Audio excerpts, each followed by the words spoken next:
คนไทยกับความเชื่อคือสิ่งที่คู่กันมานานตั้งแต่ครั้งโบราณโดยเฉพาะเรื่องราวของผีสางเทวดาที่ถือได้ว่ายังคงอยู่กับเรามาถึงปัจจุบันแม้ว่าโลกจะก้าวไปไกลแค่ไหนแต่ความเชื่อเหล่านี้ก็ยังคงอยู่ตลอดมาวันนี้จะพาไปรู้จักกับตำนานสถานที่ผีดุในระแวกกรุงเทพเพื่อที่ใครจะไปตามรอยกันในย้อนตำนาน10อันดับสถานที่ผีดุในกรุงเทพอันดับที่10ในซอยวัชรพลเป็นบ้านทรงยุโรปหลังใหญ่ซึ่งยังก่อสร้างไม่แล้วเสร็จ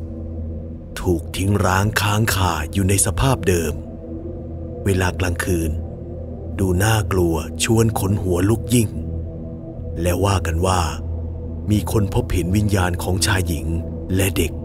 ปรากฏวูบวาบบ่อยๆสาเหตุที่บ้านหรูหลังใหญ่กลายเป็นบ้านร้างเนื่องจากเจ้าของบ้านหลังนี้พาครอบครัวขับรถไปเที่ยวต่างจังหวัดและประสบอุบัติเหตุเสียชีวิตหมดทุกคนอันดับที่9โรงงานร้างโรงงานร้างอยู่ในอุตสาหกรรมบางปูฝั่งเดียวกับเมืองโบราณสถานที่อยู่สุดซอย2เมื่อก่อนนี้เป็นโรงงานทำรองเท้าในขณะที่กิจการกำลังดำเนินงานไปด้วยดีได้เกิดอุบัติเหตุร้ายแรงคือเครื่องปั๊มลมเกิดระเบิดคนงานหลายคนเสียชีวิตสยองนับตั้งแต่นั้นคนงานที่ทำงานอยู่ถูกผีหลอกวิญญาณหลอนจนต้องทยอยลาออกไปเรื่อยๆจนกิจการประสบปัญหาเจ้าของโรงงานเกิดความเครียดฆ่าตัวตายในห้องชั้นบนของโรงงานและกลายเป็นสถานที่รกร้างเรื่อยมาเล่าลือกันว่าผีดุมากปัจจุบันนี้ยังมีเศษรองเท้ากระจายเกลื่อนและปั๊มลมมรณะก็ยังอยู่อันดับที่8วัดปราสาทจังหวัดนนทบุรีวัดปราสาทจังหวัดนนทบุรี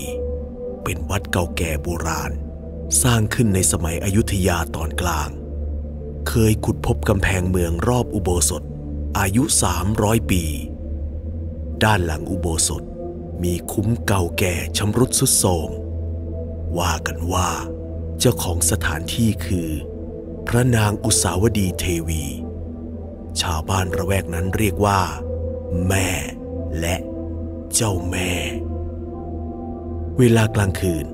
หากไปที่บริเวณคุ้มจะมีบรรยากาศวังเวงน่ากลัวมากผู้ใดไปแสดงกริยาวาจาจาบจ้วงหยาบคายไม่เคารพผู้เป็นเจ้าของสถานที่ก็มักจะพบเหตุการณ์แปลกๆน่าขนหัวลุกอันดับที่7ในซอยมหาวิทยาลัยเกษมบัณฑิตถนนพัฒนาการเป็นโรงงานร้างเมื่อก่อนนี้เป็นโรงงานทำปากกาและเป็นโรงกลึงขนาดใหญ่ตั้งอยู่ในพื้นที่ขนาด80ไร่เหตุที่กลายเป็นโรงงานร้างชำรุดทรุดโทรมมีวัชพืชขึ้นปกคลุมรกครึ้มเช่นทุกวันนี้ว่ากันว่าเจ้าที่เจ้าทางแรงระหว่างที่ดำเนินงานอยู่มีคนเสียชีวิตจากอุบัติเหตุหลายคนผู้ลงทุนขาดทุนย่อยยับจนต้องเลิกกิจการหากเดินเข้าไปในอาณาเขตโรงงานร้างก็จะสัมผัสกับบรรยากาศเย็นเยือกผิดปกติและเล่าลือกันว่าหากไปเคาะแทงน้ำซึ่งตั้งอยู่3 ใบ 3 ครั้งจะปรากฏเจ้าที่เจ้าทางออกมาให้เห็นอันดับที่6รังสิตคลอง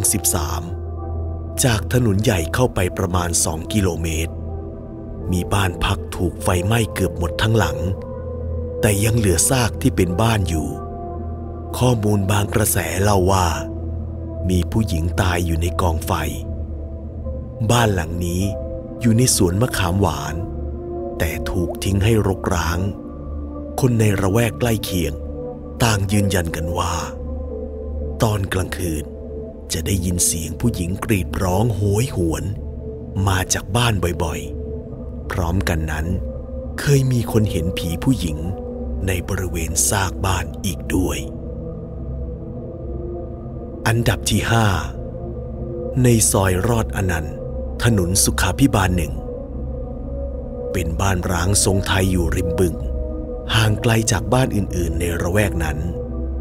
บริเวณบ้านรกครึ้มด้วยต้นไม้คุณยายเจ้าของบ้านเสียชีวิตที่บ้านหลังนี้และน่าเชื่อว่าวิญญาณของคุณยายไม่ยอมไปผุดไปเกิดแต่ยังคงวนเวียนอยู่ในบ้านจนกระทั่งลูกหลานไม่กล้าอยู่ต่างแยกย้ายไปอยู่ที่อื่นหมดปล่อยบ้านทิ้งร้างชำรุดทรุดโทรมไปตามกาลเวลาและที่บ้านหลังนี้เล่าลือกันว่าผีดุยิ่งนักคนในระแวกใกล้เคียงเคยเห็นวิญญาณคุณยายมายืนชี้นิ้วอยู่ที่หน้าบ้านเมื่อมีเด็กๆวิ่งเล่นอยู่ในบริเวณบ้านและเคยมีคนใจกล้าเข้าไปในบ้านได้ยินเสียงผู้หญิงแก่ๆขู่ตะคอกจนต้องเพ่นออกมาแทบไม่ทันอันดับที่4ในซอยสายหยุดอู่รถเมล์เก่าที่นี่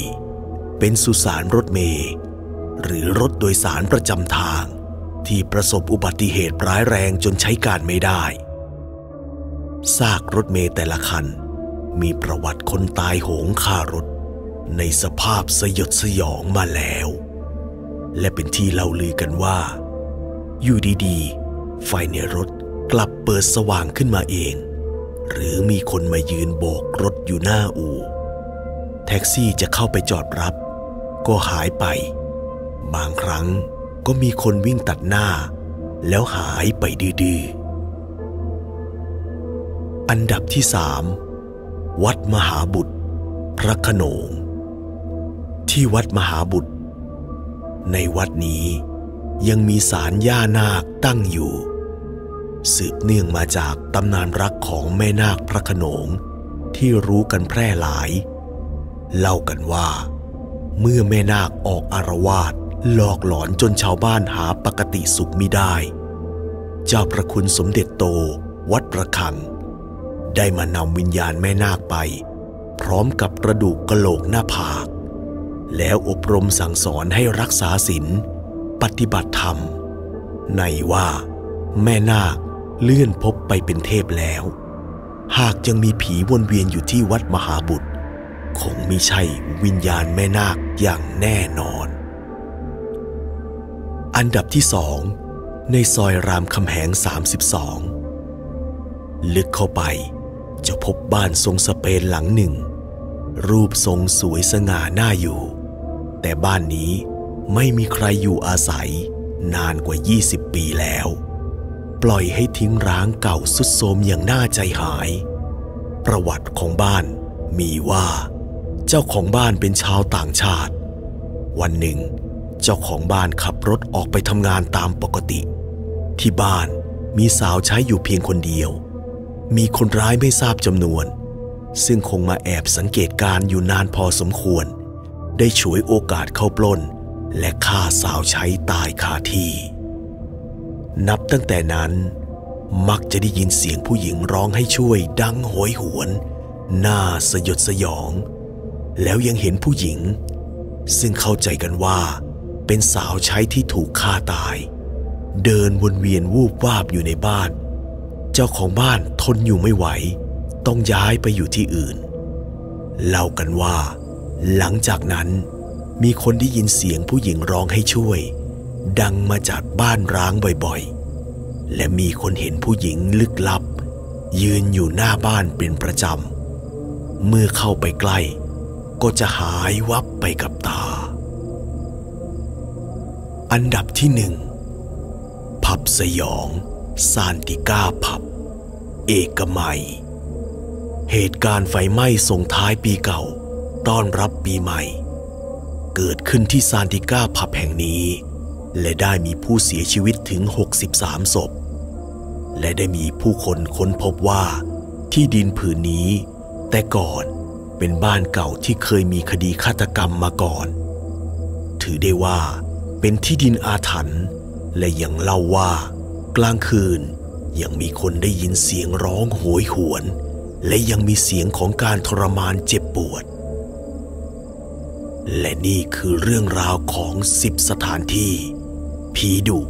ในละแวกกรุงเทพมหานครซึ่งยังคงเล่าขานถึงความหลอกหลอนกันมาถึงทุกวันนี้ถ้าชอบยังไงช่วยกด Subscribe กดติดตามเป็นกำลังใจให้พวกเราได้สร้างสรรค์ผลงานใหม่ๆออกมาด้วยสวัสดีครับ